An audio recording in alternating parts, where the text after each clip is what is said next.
My rich boyfriend thought he was an alpha, but without me he couldn't even pay rent. His elite men's club just watched as Facebook destroyed him, and now he's living with his mom. I don't even know where to start. Maybe I just need to vent. I'm not looking for advice. I just want to know if anyone else has been through this. I'm 30. My boyfriend is 34. We've been together for 2 years, and 6 months ago we moved in together. First, everything seemed fine. We had an understanding. We'd split the bills and chores 50-50ths until we decided to have kids. If that ever happened, we agreed he'd take on more of the financial and domestic load because I'd be the one risking my body, my career, my health. That seemed fair. That seemed like partnership. And then, 2 months ago, he got a tiny promotion. Just a slight bump in pay. No major responsibilities added, no drastic lifestyle change. Just a little more money. We adjusted our bill split accordingly, and I didn't think twice about it. But something in him shifted. Started small. So small I almost didn't notice. He'd forget to do the dishes when it was his turn. He'd leave the laundry sitting in the hamper even though we'd always split that task. Then, gradually, it became more blatant. He'd sit on the couch all weekend, watching me do my half of the chores, while his half piled up in the corners of the apartment, rotting. When I called him out, he blamed it on stress. Said work was getting to him, that he just needed to relax on weekends. But we both work corporate desk jobs. It's not like he's out there breaking his back on a construction site. If I could pull my weight, why couldn't he? The breaking point came when I found mold growing in a pot he was supposed to clean. He had just put the lid on and left it there. Out of sight, out of mind. I nearly gagged. How long had he been ignoring it? How long had he been waiting for me to cave and clean up after him? I had to take a day off work just to catch up on the cleaning he neglected. An entire day. And the final straw? Groceries. It was his week to do them. Usually, if one of us was too tired, we'd at least have the decency to let the other know so we could order food. But he didn't. He just came home, empty-handed, and sat down like nothing was wrong. Like it wasn't even worth mentioning. I confronted him, told him that if he wasn't willing to pull his weight anymore, we needed to hire a cleaner and split that cost too. No, he said. I don't want a stranger in our flat. Fine. Then we'd need to start ordering grocery deliveries, since he clearly couldn't be bothered to do it himself. His response? He called me frivolous with money. I took a deep breath, forcing myself to keep my voice steady. Fine. If he wanted a traditional setup where one person handled most of the housework while the other focused on work, I could do that. But it wouldn't come for free. I'll take over the chores, I said. But I'll need to cut down my working days from 5 to 4. That means a direct loss in income. If you expect me to prioritize housework over my career, then you'll need to compensate me for that sacrifice. You'll cover the difference in rent, and I'll charge you an hourly rate for the cleaning at the market average for a housekeeper. I watched him carefully. He had been so smug before, so confident, so ready to shoot down my suggestions. But now, his expression froze. His lips slightly parted, his brows furrowed, his hands twitching like he wanted to gesture but didn't know how. He didn't expect this. For the first time in weeks, he had nothing to say. It was like watching a malfunction in real time. This was a man who always had an argument, always had some bullshit excuse. But now, silence. And that's when it hit me. This wasn't about fairness. It was never about fairness. It wasn't that he couldn't afford a cleaner. It wasn't that chores were overwhelming him. He just didn't want to do them. He wanted to see how far he could push me, how much I would take, how long it would take for me to fold and accept my place. The realization burned through me like acid. If you love me, why are you trying to manipulate me into a situation that benefits only you? My voice was calm, but I could feel my pulse hammering in my neck, my fingers curling into fists. Still, he said nothing. Then something clicked in my brain. I knew his friends. I had seen how they talked about women, like accessories, like inconveniences who needed to be trained. These were guys who struggled to keep relationships because they wanted girlfriends who acted like 1950s housewives but looked like Instagram models.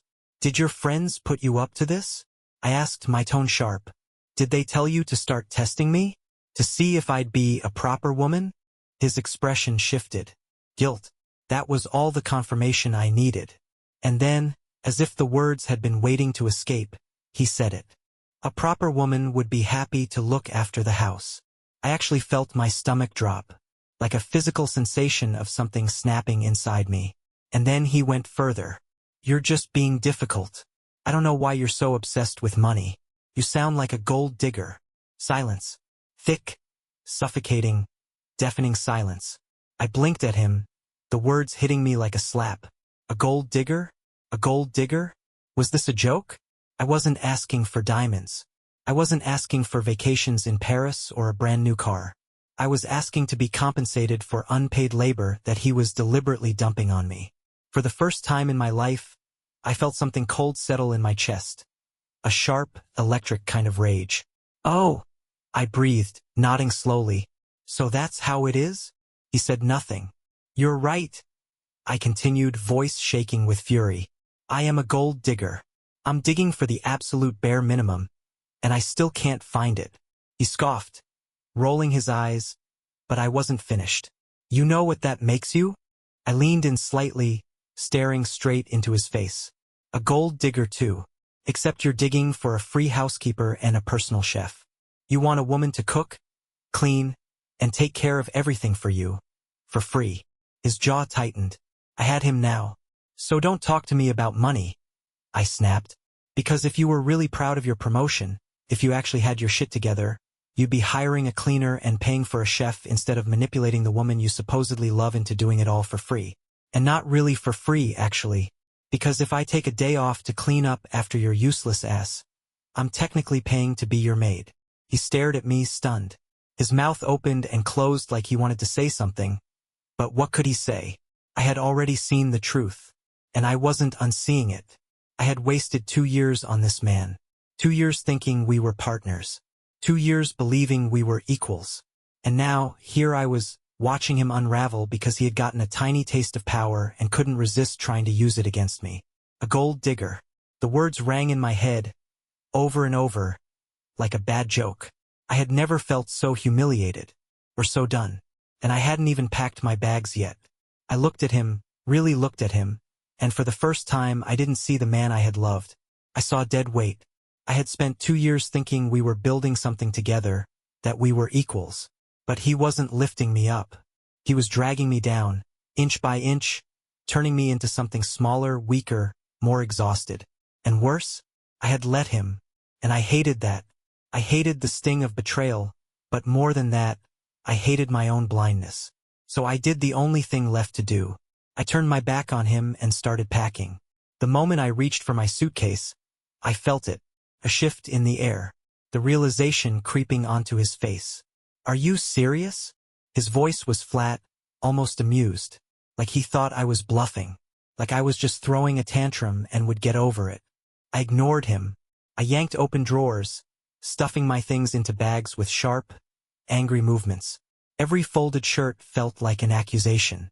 Every pair of shoes reminded me how many times I had walked past his growing mess, waiting for him to step up. He didn't try to stop me. He just sat there, arms crossed, watching, like he was waiting, like he thought I would see sense and come crawling back. You're overreacting, he finally muttered. You'll regret this. I paused, gripping the edge of my suitcase so hard my fingers ached. Regret, regret. I turned to face him, my chest rising and falling with shallow, uneven breaths. The worst part was he wasn't even angry. He was just smug. He really thought he had won. I laughed. I actually laughed. A sharp, humorless sound that felt like breaking glass in my throat. You really think I'll regret leaving a man who can't even wash a fucking dish? I shook my head, my own voice quivering with fury. You're pathetic. That got to him. His jaw tightened, his fingers curling into fists, but he didn't say a word. And I realized something else in that moment. He wasn't ignoring me out of guilt. He was ignoring me because he didn't think I had the guts to actually leave. So I did. I threw the last of my things into the suitcase, zipped it shut, and dragged it to the door. And as I stood there, looking back at him one last time, all I felt was embarrassment. Embarrassment that I wasted 2 years. Embarrassment that I didn't see this side of him sooner. Embarrassment that I had fought for this relationship while he was sitting there, waiting for me to see sense and accept less than what I deserved. You don't need to contact me, I said, voice hollow. Ever. And then I walked out. I blocked him. Everywhere. And for a while it was quiet. Until my phone started buzzing. Not from him but from mutual friends. He wasn't handling this well. Apparently, now that I was actually gone, he was desperate to talk. But instead of messaging me directly, he was using them. Sending voice notes, texts, anything, like some pathetic game of emotional telephone. Some of my friends ignored him. Some entertained it, thinking I'd want to know. I didn't. But then one of our mutual guy friends dropped the real bombshell. He's been listening to some weird podcasts lately. The whole masculinity thing. I think that's where this all started. I felt a sharp jolt in my stomach. So that was it. That's where this sudden shift in behavior had come from. That's why, out of nowhere, he started acting like I owed him my labor, like he was entitled to me sacrificing my career, my time, my energy. Because some basement-dwelling, fake guru on the internet told him that a proper woman should do everything for him while he sat on his ass and enjoyed the rewards. The realization made me feel sick. This wasn't even about me. It never had been. He didn't want me. He wanted any woman who would fit the mold of the fantasy they sold him. And when I didn't, he tried to break me down, mold me into it, push me into submission little by little. I felt violated, angry, used. He had loved those podcasts' ideas more than he had ever loved me. And now, after spending months shoving me into the dirt to lift himself up, he had the audacity to want my sympathy because he couldn't afford the rent without my contribution? I could picture him now, sitting in that apartment, staring at the bills piling up, realizing that for the first time in his life, there was no woman picking up the slack for him. And he still probably thought I was the gold digger. Not him. Not the guy who expected free labor, free meals, free comfort, and free sacrifice. No, in his mind, I was the problem. I could feel the anger bubbling in my chest, hotter, sharper than before. Not just at him, but at the entire system that lets men like him believe they are owed something just for existing. I let it go on for 2 months. 2 months of red flags stacking up, of doing the extra work, of trying to be patient, of giving him a chance to course correct. Never again. I was in my 30s. I was done babysitting grown men who expected free labor just because society told them they deserved it. Never again. I was done. Done analyzing, done explaining, done feeling like I needed to justify my decision to anyone. But somehow my brain wouldn't shut up. The more I thought about it, the more I felt like I had missed something. Some deeper layer to his sudden transformation into the kind of man who thought a proper woman should clean up after him for free. And then the letter came. A plain white envelope, wedged in my mailbox. I almost didn't open it right away, assuming it was just a random bill or junk mail. But the moment I saw the sender's name, our landlord, something twisted in my gut. Why the hell would the landlord be contacting me? The lease was in his name. I tore it open, and as my eyes scanned the words, my breath hitched. Outstanding balance. Balance. Unpaid rent. I blinked, rereading the numbers, my pulse spiking as the reality settled in. That cheap, manipulative bastard hadn't even been paying his full share of rent. My hands started shaking as I flipped through the breakdown. I had been covering more than I thought. He had been quietly shifting the burden onto me, bit by bit, while sitting there, telling me I was a gold digger. I felt my stomach churn, part rage, part humiliation. How long had he been doing this? I sat down, my mind racing, and pulled up my banking app. I had never really double-checked our payments before because why would I? We had a system. We had a spreadsheet. He was the one who made the goddamn spreadsheet. And yet, as I compared transactions, I saw it. The pattern. He had never adjusted his portion properly after the raise. The difference. I had been making up for it. Month after month. That little €80 increase in his rent contribution should have been more. A lot more. Meanwhile, he had an extra €400 a month in disposable income. Money he was keeping for himself while I unknowingly subsidized his lifestyle. I could barely breathe, because I knew where that money had gone. I had already seen the charges on his account. The podcast subscriptions. The monthly payments to some bullshit masculinity club.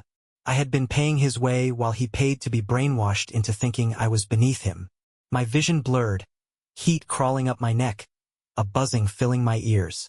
He made me feel like I was the problem. He made me question myself, question my standards, question whether I was expecting too much. And the whole time, I was literally paying to be manipulated. I thought back to every conversation we had about money. The spreadsheet. His fair system that he controlled. The little comments. "Oh, I'll send you my share later. Oh, I must have calculated that wrong." The sudden reluctance to discuss finances. How he would get weirdly defensive if I asked about rent, as if I was accusing him of something. The smugness. The slow transition from being my equal to acting like he was above me, like his time mattered more, like he was my goddamn superior. Had this been his plan from the start? Had he always intended to slowly push me into dependency while building his own safety net behind my back? Because it was too perfect. Too calculated. He gets a raise. I start paying more rent without realizing it. He gets a raise. I start doing all the chores. He gets a raise. I start losing my independence. All while he's learning from these podcasts, from these groups, from these pathetic online spaces where insecure men teach each other how to break a woman down. I felt violated. Not physically, but in a way that made my skin crawl. In a way that made me want to scrub myself raw just to get rid of the lingering feeling of being used. I thought about all the fights I let go. All the times I picked up his slack, thinking he's just stressed, he'll come around. He was never going to come around, because he had designed it this way. And now, he was begging for my sympathy through mutual friends because he couldn't afford the rent without me. I actually laughed when I thought about it. Laughed. A sharp, ugly sound that tasted like bitterness in my mouth. Oh, the irony. He had called me a gold digger, but in the end, who was the one screwed without the other's money? Who was the one who couldn't sustain himself without tricking someone else into paying his way? It wasn't me. I knew some people would wonder why I didn't notice sooner. So I thought about all the things I'd explained to them. He built the system himself. The spreadsheet, the rules, the budgeting, he controlled it all. I just trusted him. I wasn't keeping score at first. We had natural preferences for chores. He liked vacuuming, I liked dishes. But I noticed when the balance shifted.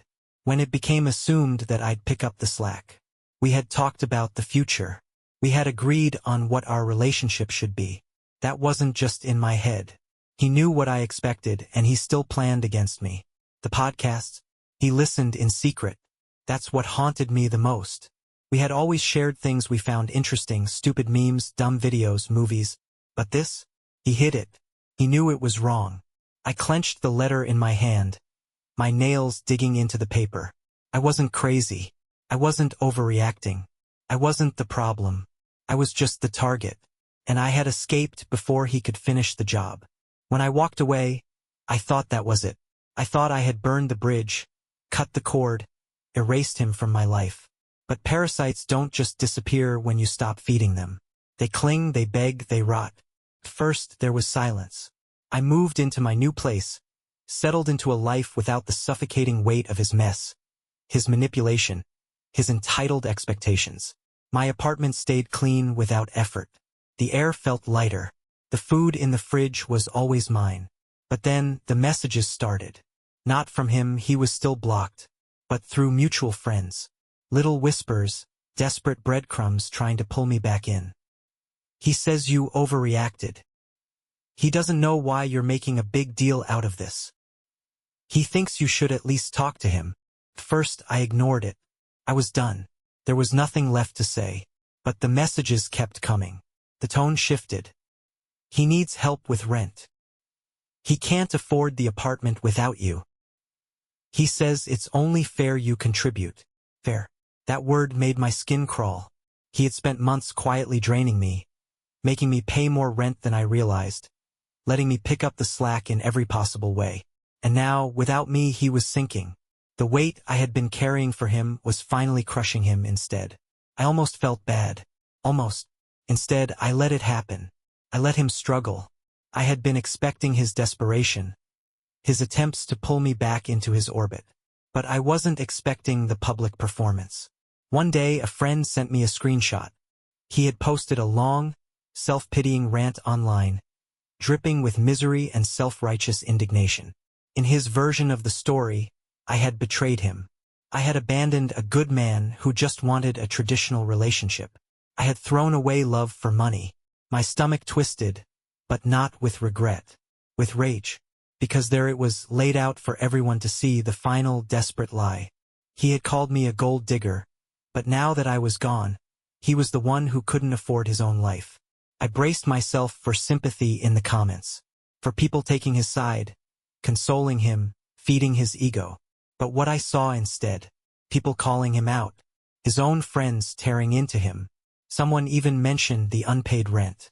Someone else called him out for expecting a partner to work full-time and clean up after him. The longer I scrolled, the clearer it became. No one was buying his act. He had played himself into a corner, and now he was sitting in the wreckage of his own making. For a moment, I imagined him in that apartment, alone, drowning in bills, watching his carefully crafted story fall apart. I had spent so long thinking he was smarter than he was, that he was pulling some intricate, calculated manipulation. But really, he was just another man who thought he could break a woman down, then cried when she left. I never responded. I never acknowledged the messages, the apologies that came later, the weak attempts at reconciliation. I let him fade into irrelevance. One day, I heard through someone else that he had moved back in with his parents. That was the final thread, the last piece of closure I didn't even know I needed. I had spent 2 years lifting him up, supporting him, making sure his life was running smoothly while he quietly chipped away at mine. Now I was thriving. I had rebuilt. And him? He was right back where he started. Maybe now someone else could wash his dishes. But it would never be me.